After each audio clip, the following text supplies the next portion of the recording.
நான் அடிச்சு சொல்றேன். இத விட ஒரு பெஸ்ட் எவர் கிஃப்ட் உங்களுடைய ஃபேவரைட் பெர்சனுக்கு உங்களால தரவே முடியாது.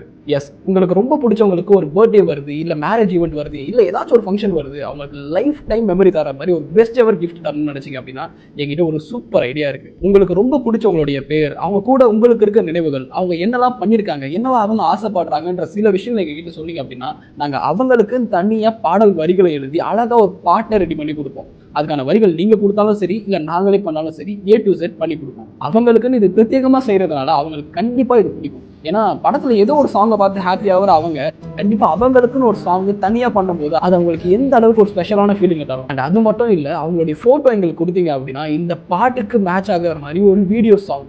அதாவது எந்த அளவுக்கு அழகா ஒரு பாட்டு இருக்கோ, அந்த அளவுக்கு அழகா விஷுவல்ஸ் ஆட் பண்ணி ஒரு வீடியோ சாங்காவே நாங்க பண்ணி குடுப்போம். எப்படி நம்ம படத்துலலாம் ஒரு சாங்க பார்க்கும்போது வீடியோட பார்த்து பயங்கரமா என்ஜாய் பண்றோமோ, அந்த மாதிரி அவங்களுக்குன்னு அவங்க பண்ண சாங்கோட வீடியோ சாங் வச்சு பார்க்கும்போது கண்டிப்பா பயங்கர என்ஜாய் பண்ணுவாங்க. ஸோ உங்களுக்கு ரொம்ப புடிச்சவங்களுக்கு ஒரு லவ் சாங்கா இருக்கட்டும், ஒரு ஹாப்பி சாங்கா இருக்கட்டும், இல்ல ஒரு சேட் சாங்கா இருக்கட்டும், எந்த மாதிரி சாங்கா இருந்தாலும் வீடியோ சாங்கோட சேர்த்து ஏ டு இசட் லிரிக்ஸ்ல இருந்து வீடியோ வரைக்கும் எல்லாமே நாங்க பண்ணி கொடுப்போம். ஸோ மறக்காம கீழ இருக்க லிங்க தொட்டு உங்களுடைய ஃபேவரட் பெர்சனுக்கு லைஃப்ல மறக்க முடியாத ஒரு கிஃப்ட்ட கொடுங்க.